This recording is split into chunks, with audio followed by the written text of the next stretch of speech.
अस्सलामुअलैकुम व्यूवर्स, कैसे हैं आप सब लोग। उम्मीद करती हूँ कि सब ठीक ठाक होंगे और सभी अपनी फैमिलीज़ के साथ बेहद खुश होंगे। तो चलिए जी, आज की हम लोग रेसिपी की तरफ चलते हैं। बिस्मिल्लाहिर्रहमानिर्रहीम। आज हम लोग बनाने वाले हैं आलू गोभी।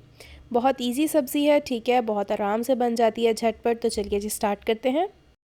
सबसे पहले यहाँ मैंने ले लिया है कढ़ाई, स्टोव ऑन कर दिया है, ठीक है, मीडियम आंच रखी है। उसमें हम लोगों ने डाल लेना है 1 पवा कुकिंग ऑयल का। जैसे ही कुकिंग ऑयल थोड़ा सा गर्म हो जाएगा, उसमें हमने शामिल कर देनी है प्याज। यहाँ मैंने फाइनली चॉप एक बड़े साइज़ की प्याज ले ली थी, ठीक है, वो इसमें डाल दी। अब हम लोगों ने प्याज को अच्छे से ब्राउन कर लेना है। जी व्यूवर्स, यहाँ पे जो प्याज है वो लाइट गोल्डन ब्राउन हो गई है। अब बारी आती है इसमें 1 चम्मच लहसुन अदरक का पेस्ट शामिल करने की। इसे भी हम अच्छे से हिला लेंगे 1 मिनट के लिए, ठीक है। प्याज ब्राउन होने लग गई है तो थोड़ा सा हम इसमें पानी शामिल कर देंगे ताकि जो प्याज का रंग है वो पानी में आ जाए। यहाँ पे मैंने थोड़ा सा पानी शामिल कर दिया था, ठीक है। अब बारी आती है इसमें टमाटर शामिल करने की। यहाँ मैंने एक बड़े साइज़ का टमाटर ले लिया, उसको फाइनली चॉप कर लिया, ठीक है, वो हम इसमें शामिल कर देंगे और इसको भी अच्छे से हम लोग भून लेंगे। साथ ही साथ अब हम इसमें मसाले भी शामिल कर लेंगे। सबसे पहले मैंने यहाँ डाल दी थोड़ी सी हल्दी। 1 टीस्पून मैं इसमें शामिल कर दूँगी धनिया पाउडर। हाफ़ टी स्पून इसमें जाएगा ज़ीरा पाउडर।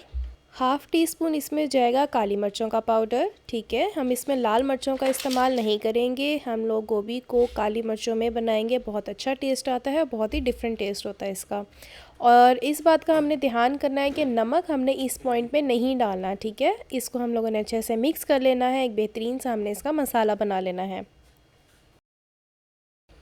जी व्यूवर्स, यहाँ पे प्याज टमाटर अच्छे से गल गई है। अब बारी आती है इसमें आलू शामिल करने की, ठीक है। यहाँ मैंने 2 मीडियम साइज़ के आलू ले लिए, उनको इस तरह काट लिया, ठीक है।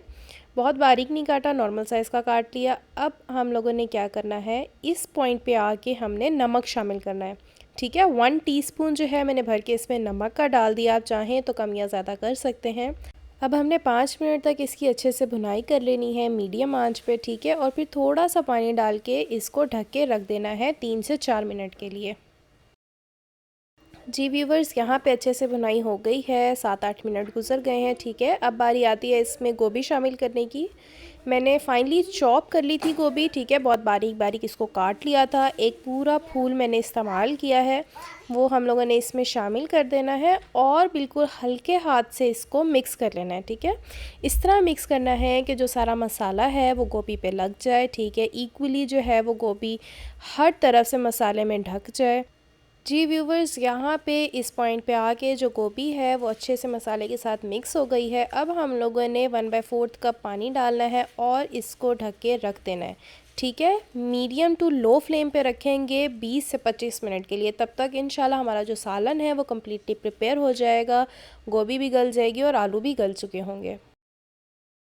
जी, तो यहाँ पे 25 मिनट पूरे हो गए हैं। ये देखिए गोभी जो है वो नीचे बैठ गई है, वॉल्यूम में कम हो गई है, ठीक है।